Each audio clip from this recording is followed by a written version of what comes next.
Well, guys, you know from my last video that I'm in West Virginia, but I'm heading towards Kentucky. There's something that I'm hoping it's still open, but we'll see. I'll give you a slight hint.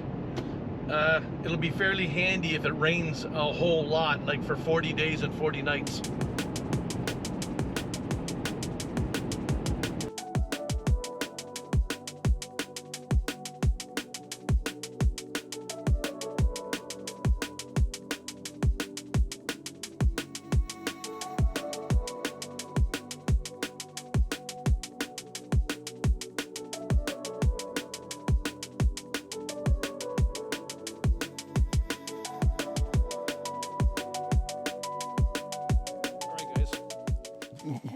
Get ready for this one. So on your 7-pin outlet, there's actually one of the pins. So if you're looking at your outlet on your truck, your 7-pin, the one at the pin that's at the 1 o'clock position, that's 12 volt positive. And sometimes it's labeled as trailer battery or trailer auxiliary 12 volts. And then the one at the 7 o'clock is your negative, is your ground. Anyways, what I did notice is a couple days ago that my lights in here didn't work. So you can see them on now, off, on. So they didn't work. So I'm like, okay, what's going on here? So I pull out the harness out of the back of the truck, and I checked the voltage on that pin, and it was 8.3 volts. Kind of scratching my head going, why is it 8.3? So I took my battery charger and then took the cord that goes to the trailer here. And of course, because now you're looking at the other end, so you're looking at the female end, it's opposite. So no longer is it that side, it's on this side, right? Anyways, I put the wires from my battery charger on it, and my lights came on. So I'm thinking, oh no, here we go. So I go underneath the truck, and you'll kind of see the, and by the way, thanks Fred. You guys know who Fred is. When buddy of mine from the salt mine, the mechanic, and plus you would have saw me get his boat in the water and stuff like that. But anyways, if you look at the fuse block here, and this is obviously on my truck, so 2022 High Country 3500 dually with the gas engine. If you look on this, and I'm not going to try to zoom in because it won't, this fuse right here says it's for the trailer battery.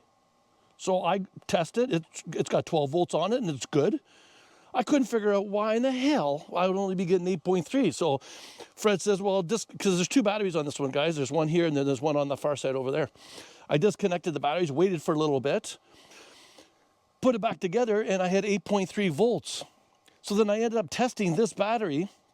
Because I had 12 volts here, I ended up testing this battery, which is a secondary battery, and it had 8.3 volts on it. And so I'm thinking, well, where's the power going to that plug? How come it's not coming off this fuse, which had 12 volts on it? It's this little wee fuse right here. So this wire so this plate here that you're looking at where I put the clips, because I got the battery charger on, it bolts to this battery. And then there's a relay in there that closes, and it's a 100 amp fuse. So then this one will close and send power out this wire, and then there'll be dual batteries to start the truck. I pulled this wire off on this from this 30 amp fuse, and the power went out. I'm like, oh my God. And there's nothing in my book saying that 12 volt battery charge comes off this one here.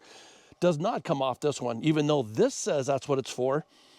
I pulled this out, and I still had nothing back there. So this thing, yeah. But anyways, been only working on this thing. I didn't record the whole thing because you would have heard a lot of cursing up and down. First of all, the first thing I did is for 3 hours, I crawled underneath this truck, checking all the wires, thinking there's got to be something rubbed through or something, like why wouldn't it blow the fuse? But at the same time, why am I only getting 8 volts? Never even thought, like, keep it simple, stupid. Make sure that your power coming off your batteries are what they're supposed to be. There's a reason why it was 8.3, because this battery was 8.3. So my second problem now is it the charging system that's not charging this battery, or do I have a bad battery? So I have the charger on right now. I got the inverter on in the truck and the battery charger on here now. So I'll leave it sit here for about 3 or 4 hours, and then start the truck. I want to start the truck to make sure that, I'm putting 13.8 volts or 13.6 volts into this battery. Because if I am, then I know, because I have 2 alternators on this truck too. So the one alternator is down there, and then the other one's on the other side. So sorry if I'm going too fast here with the camera, guys. Anyways, I'm just pretty excited that I've actually found out what the problem is. And again, thanks, Freddie. We've been on the phone back and forth, and by the time I do these next couple of tests here to make sure to find out, is it the battery or is it charging system or something, I'll give him a call back and let him know what I find. But yeah, so anyways, now that I know, if I have no power back there, forget this fuse block, forget this. It's that guy right there, that 30 amp. And if you notice, I mean, obviously I can drill that out, but it's riveted to this plate. And then this wire here, I pulled it off, and so that 30 amp there is what actually feeds my 7-pin battery charger. And if I didn't have 2 batteries, it would be on this fuse block. But why isn't there something in the book or something that tells me? No. That's why they want you to drive in, because the boys at the shop will say, I know exactly what his problem is. It's not there, it's there. So, like I said, I'm going to, I kind of cleaned up here. I had, and that was the thing too that really ticked me off. I took every fuse that had anything to do with the trailer. Signal, lamp, park. I had 6 fuses sitting up here, and I still had 8.3 volts back there. And I'm thinking, where in the hell is this voltage coming from? It wasn't until I measured this battery to find out it had 8.3 volts on it. No idea that 30 amp fuse actually fed that 7-pin. But now we know. Anyways, the funny thing is when you work on something like this for the last 6-7 hours, you get to know the system pretty good. It's the first time I've had to actually look under the hood and whoop, don't break that. So it's the first time I've had to actually go in the fuse panel and mess around with all that stuff. So at least now I know. So, alrighty, just another day. All right, guys, let me tell you what I found. So here's my second battery, and the main battery is on that side, main fuse is here, box is here, and then there's one also on either side of the dash on inside of the truck.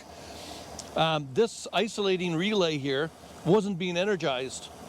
So right here we got a 100 amp fuse, and it goes over to a bus that's actually mounted on that battery.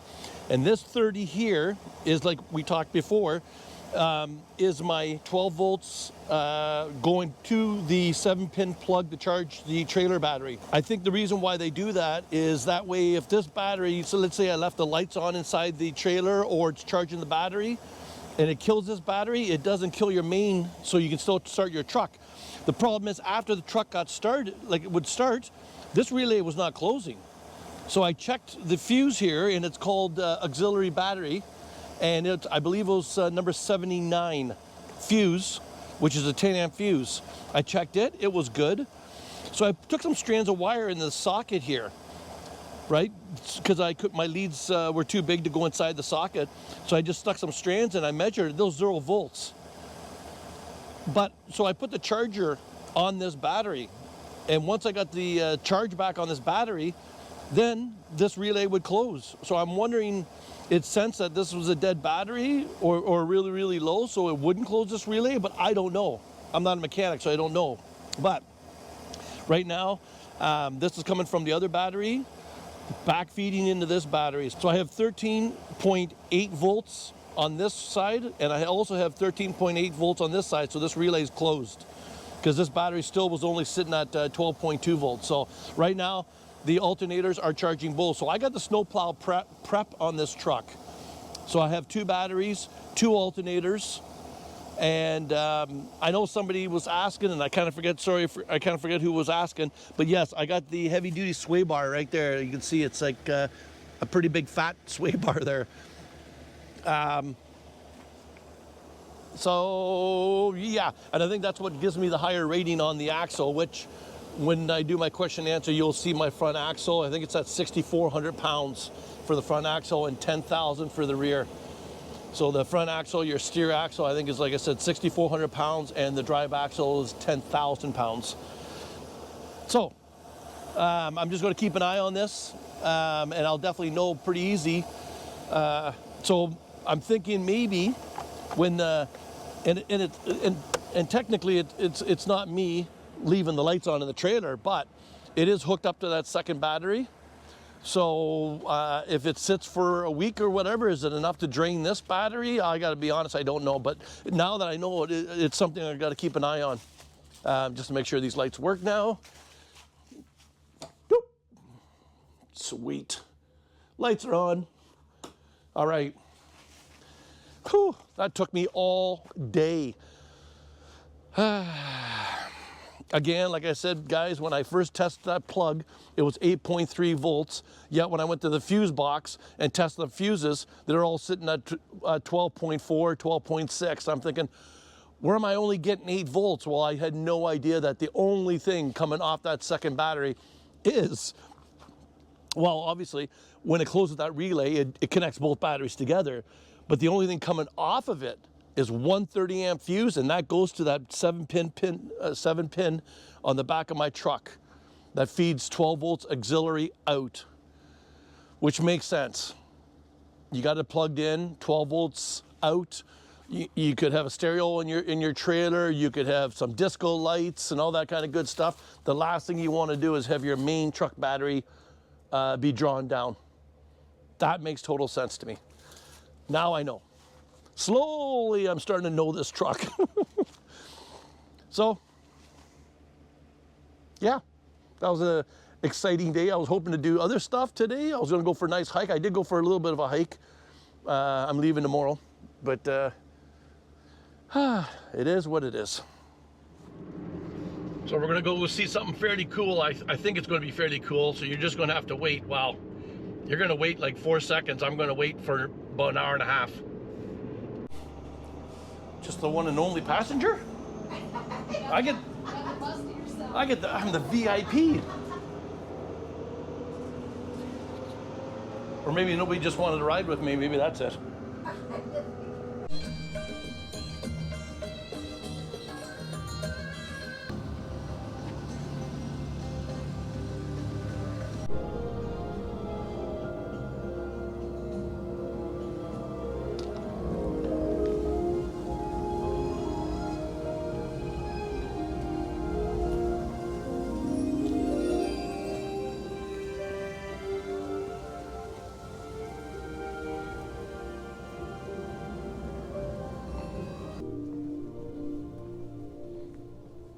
I can just hear my niece and my sister right now going, "Oh my God, bring me those plants, bring me those plants." So of course we need to go up the ramp. Normally I couldn't pick a better day, guys. Look at this, there's absolutely nobody here. They say normally there's lines, just like you're going to a theme park or whatever, there's lineups. There is nobody here. So this was actually built in 2016.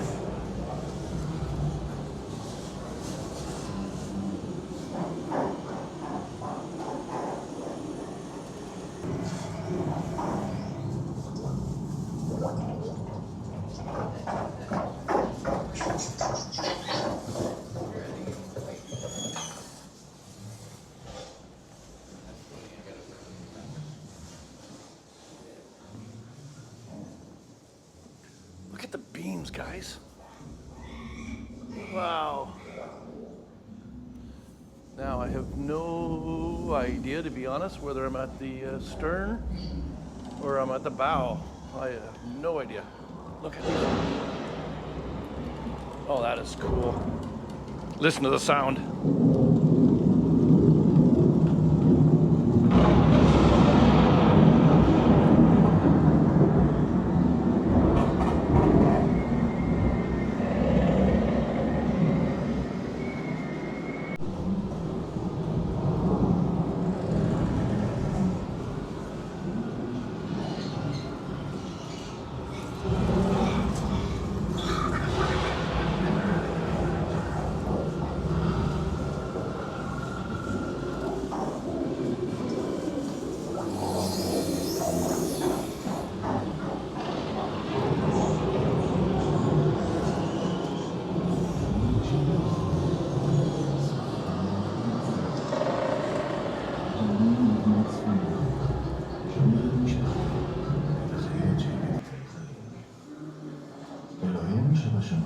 שאפתי לכבד אותך נאמנה בכל מה שעשית. כמו בבימוק.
So in case you missed it back there, it took them 6 years to build this. And they're saying Noah, they say the longest it took him was 100 years, but they think it was around 75 years for him to build the real Ark. Man, if I do a project more than 3 weeks, I lose interest. Feels like I'm back in BC.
Place, which is why you see only one landmass on that globe.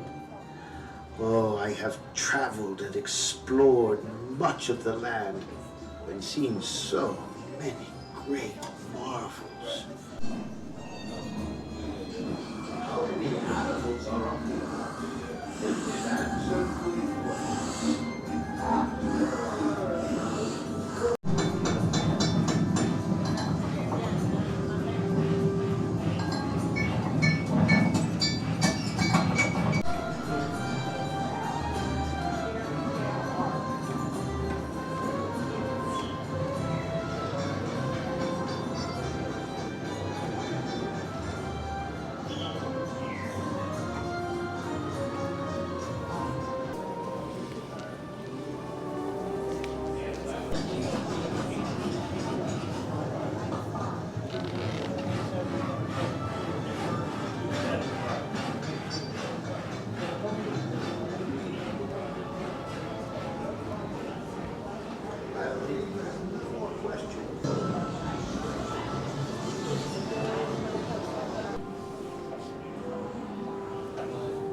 So, like all attractions, they have everything like a restaurant and a smokehouse and a whole bunch of stuff.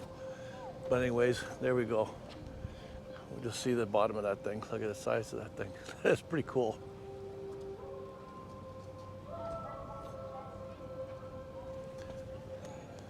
Imagine being the first person to pitch that and say, hey, I think we should build a big ark, a replica of Noah's Ark.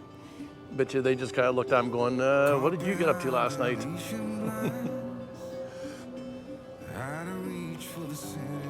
I don't know if this closed down for the season. Like, not sure what goes on here. I never did ask. I'm sure it's in the pamphlet there. So, anyways, guys, I hope you enjoyed the little tour there. It wasn't too bad. It did get more people once you were inside, but I still think it was pretty good. I think it was well worth the visit. So anyways, guys, that being said, with the lovely music in the background, woo! Okay, guys, that's going to be it for this episode. Like always, be good, be kind, be careful. We'll see you down the road. Bye-bye. I think it's time for me to